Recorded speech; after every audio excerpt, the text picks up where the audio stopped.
More than 7 bullets found on his head on a close range because they demanded money and more money from London Mine. Yeah, the commander-in-chief of the economic freedom fighters, Julius Malema, gives a heart-touching speech. I think you can watch all that and tell me or share your reactions right in the comment section. Let's watch the video.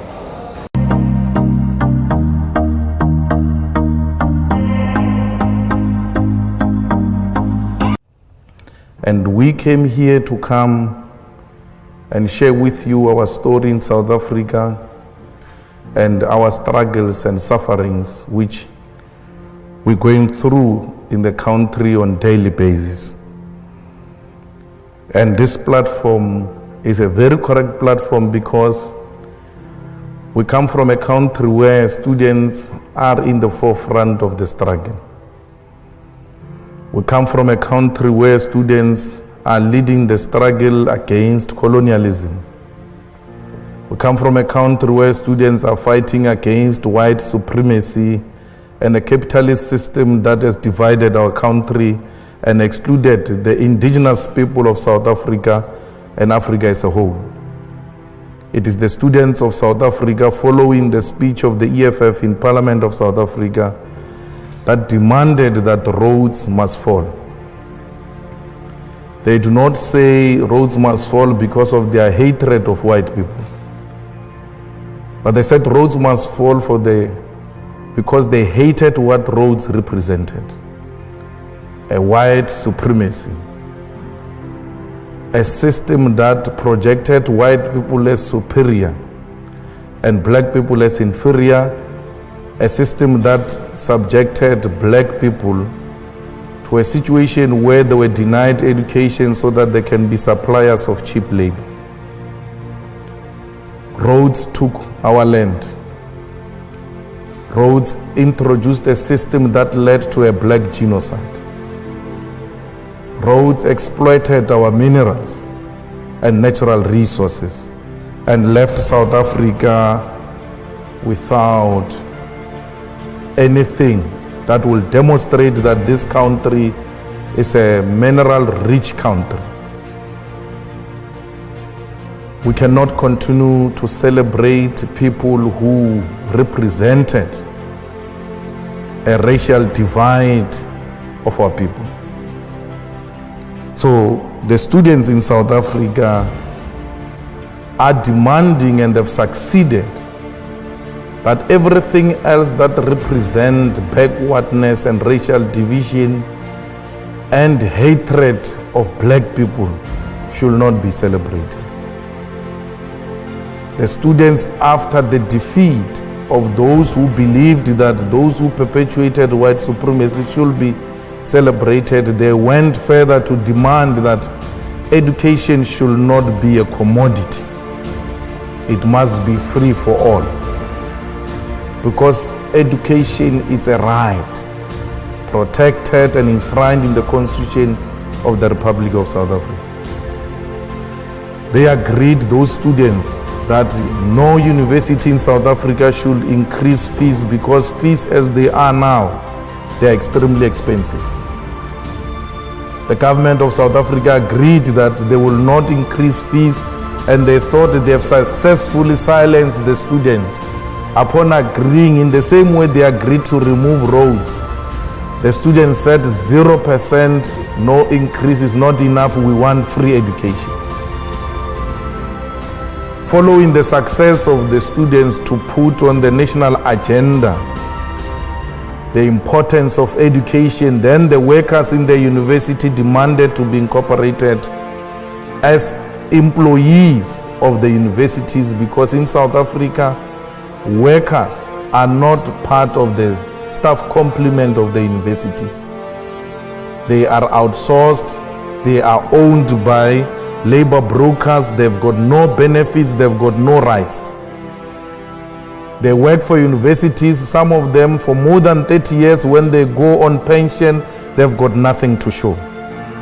Students joined them and said, these are our parents, we want them to be integrated as part of the university, and they must have benefits. Because you've got a situation where in South Africa, the rich have got extremely more than the poor. We've got a situation where the rich love animals than the people. The dogs of rich people in South Africa have got medical aids, but the domestic workers and university workers, the farm workers, the petrol attendants, the security guards do not have medical aids, neither do they have rights as workers. They all work for a system called labor brokers. So students, like they did during apartheid days in South Africa in 1976, they've now influenced a new era, a new terrain of struggle, where the interests of the poor are firmly put on the agenda of South Africa. Today, South Africa discusses minimum wage. Today, South Africa discusses how the rich can share wealth with the poor, because the young ones are in the forefront of the struggle to transform South Africa. In South Africa, for the past 21 years, politics which were represented there were right-wing politics, which led to the ruling party also taking a right-wing direction because it only had competition from the right. There's never been a legitimate, credible left formation to challenge the ruling party or to have a ruling party striving for balance. And because nature does not allow a vacuum, the organization called the Economic Freedom Fighters emerged and closed that gap. The EFF emerged in South Africa because South African working class demanded a proper representative of the working class. EFF emerged in South Africa because the unemployment increased in South Africa. The poverty levels increased in South Africa. The inequality increased in South Africa. We have a situation where the levels of corruption in South Africa are actually institutionalized. You get a senior position on the basis of to what extent are you corrupt. If you are anti-corruption, you never get a promotion, because the state favors those who are corrupt. We have a situation in South Africa where a white-owned capitalism or economic system has been exploiting our people, and our people have not been benefiting from the mineral resources in our country. We have a company called the London Mine, which is mining in a place called Marikana. In that mine, the mine has got everything, all the basic needs: water, electricity, roads. And just next to a mine is a township or a village where black people stay without water and electricity, without roads, without proper schools. Yet London Mine is taking their platinum and reinforcing and making London and Britain to be what it is. Literally, between the mine and the community is a dumping area where the children coming from that community go and look for food in that dumping area. It is in the same mine where 34 workers were killed by a London mine. Those workers did not demand anything except a living wage. One of the workers in an interview, when he was interviewed and he was told You are looking for too much money, yet you are not educated. Why do you look for so much money? You have not been to school. He said, I want this money so that I can take my child to school, so that my child cannot be like me. I want to produce a CEO of a mine. They were fighting to have roof over their head. They did not have weapons in their hands. But the government of the day responded to those genuine demands of the people by sending police with rifles, and people were killed because they demanded enough money to take their kids to school.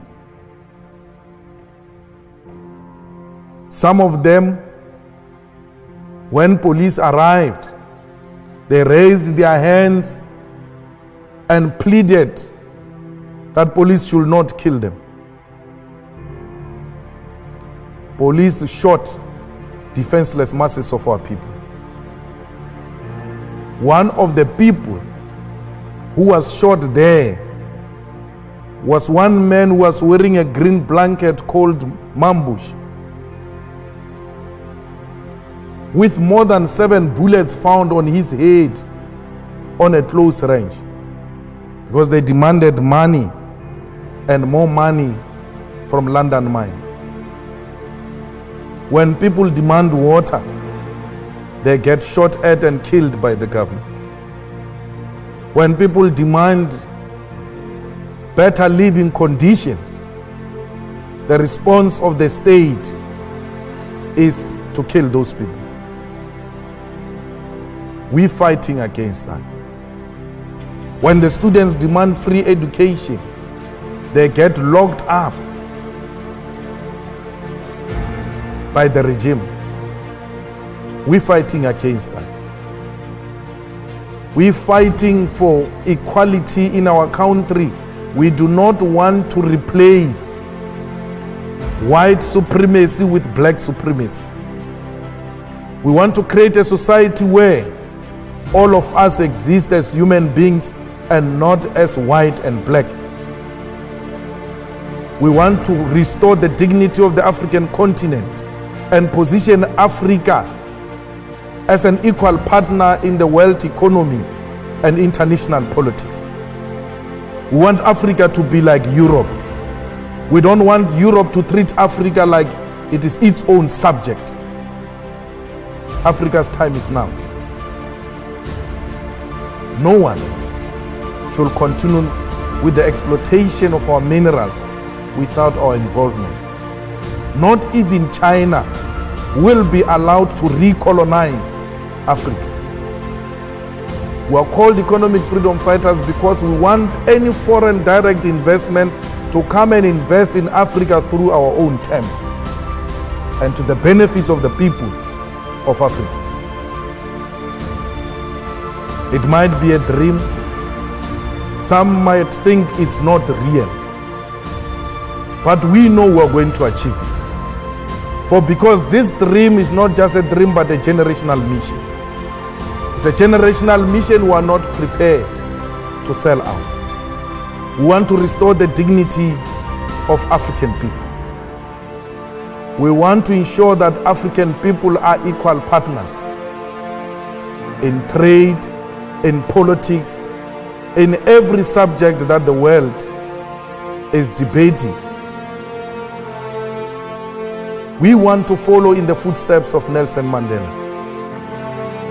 Because Nelson Mandela, when he left his term as a president, he said the struggle continues. He said so because he knew that political freedom without economic freedom is incomplete. People cannot eat a cross. People want to put bread on the table. So, like many African leaders, we have committed not to betray the dreams of those who came before us. Like many African leaders, we want to unite the people of Africa to have a common agenda and common purpose. We want Africa to unite and Africa to reclaim its land and its resources. The EFF speaks about expropriation of land without compensation because we know that when the land was taken in Africa was through genocide. Why would we reward genocide? We cannot reward genocide, but we want land because land guarantees us of the sovereignty of South Africa and the African continent. We cannot claim to be Africans, yet we have nothing to show as a proof that indeed we are Africans. For because we do not even have title deeds to prove that we are the owners of the land, we have nothing to show. When you go into mines, it's multinational companies. When you go into banks, it's multinational companies. When you go into monopoly industries, it's multinational companies. We cannot even own and protect our own agricultural sector with our fertile land in Africa, because Europe and the entire developed countries use Africa and South Africa as a dumping site. Every lower grade food get to be dumped in our countries, undermining our own agriculture. When we say those things, we are called communist, we are called anarchist, we are called radicals, because we must continue to bow before a white supremacist. We're refusing that. We're refusing to bow before imperialism and colonialism. We want a total control of our own country and our own land. We in South Africa, black and white, we coexist as people. When we fight colonialism, we do not fight white people. We come from a bad history of apartheid, where white people have exploited us for far too long. Yet, we have extended a hand of friendship. There are many others who are still refusing and still wanting to act as if we live in the apartheid era. Those do not deserve to live amongst those who want a united South Africa, black and white. It is of their own problem. We are not going to be an international home of racists.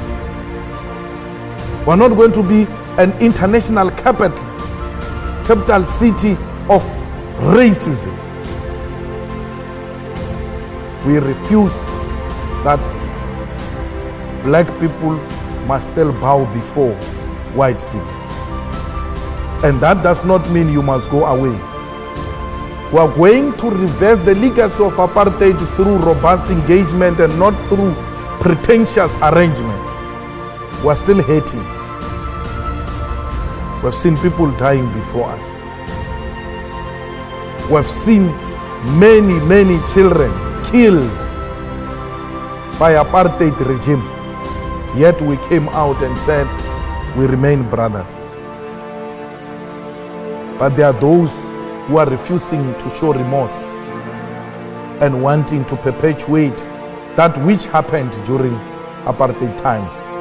We owe no one no apology when we say South Africa is no home of racists, and racism must be fought everywhere else, including here in Oxford. It must be fought everywhere else in New York, where black people get to be shot at by police at will without serious action. We need a world that recognizes human beings and not color. It starts with me. It starts with me, particularly if you are white. You need to stand up and say, not in my name. We are a new generation. We need to usher in a non-racial international society. Racism has got no place where democracy, prosperity has to take place. South Africa, we want to lead by example. In the same way we led by example and accepted that the colonizer and the colonized must share territory. Even beyond the defeat of the colonizers, we did not seek to pay revenge. We continued to share territory with those who colonized us because we believe strongly that there is a place for everyone in South Africa. But let us transform the economy to benefit all. We cannot protect white privilege at the expense of the majority African people in South Africa and the whole entire African continent. We are hated for saying that. We are hated for demanding that we must all be treated as equals. It's not going to change that.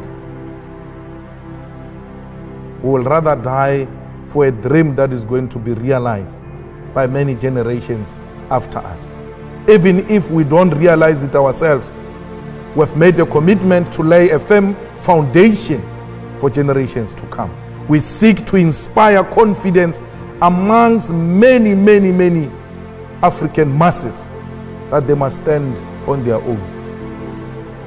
In this day and era, you still have a situation where there are African states paying colonial tax to France.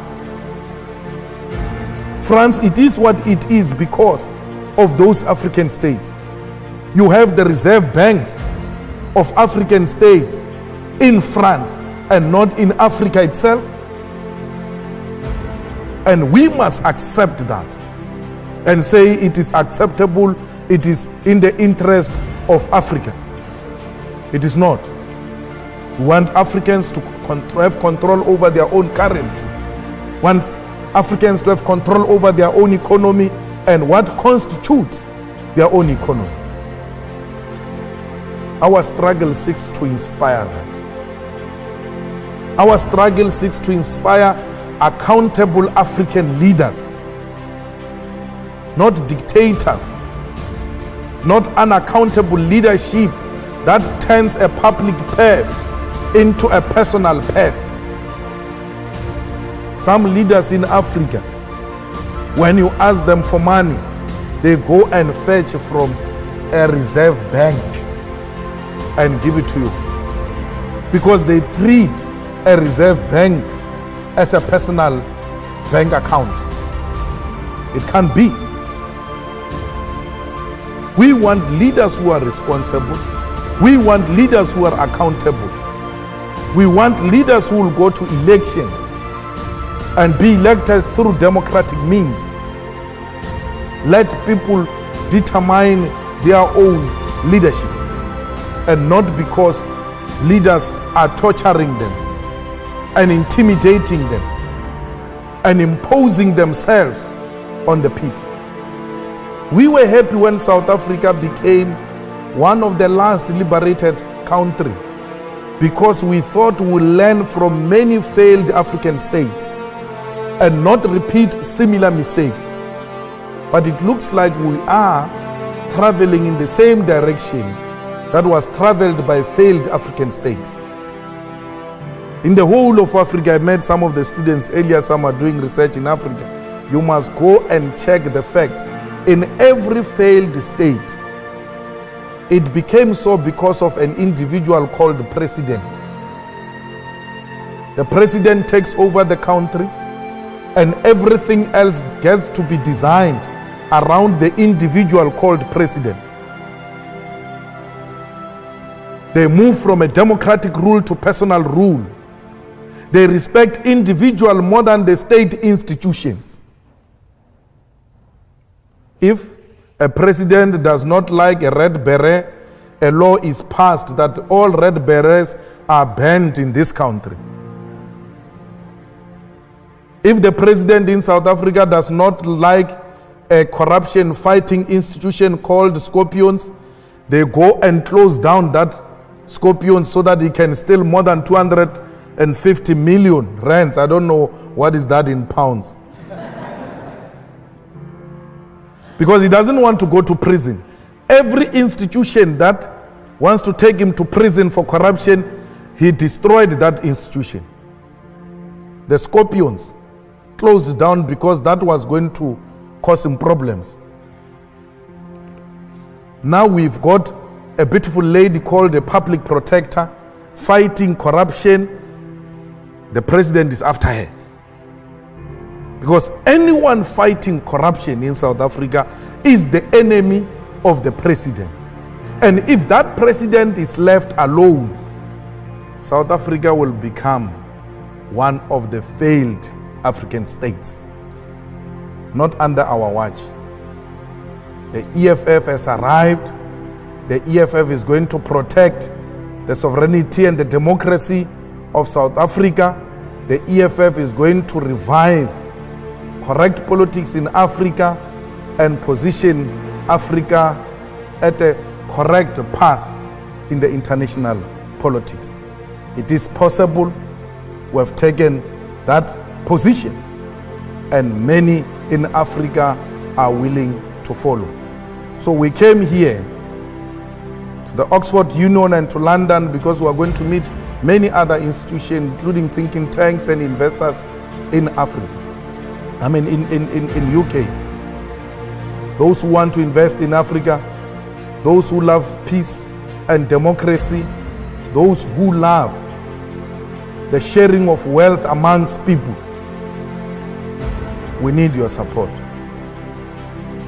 We need you to commit that Africa should not be a playground of the rich, because Africa is not a desert, but a continent where human beings are found and they must be treated with respect and dignity. Thank you very much.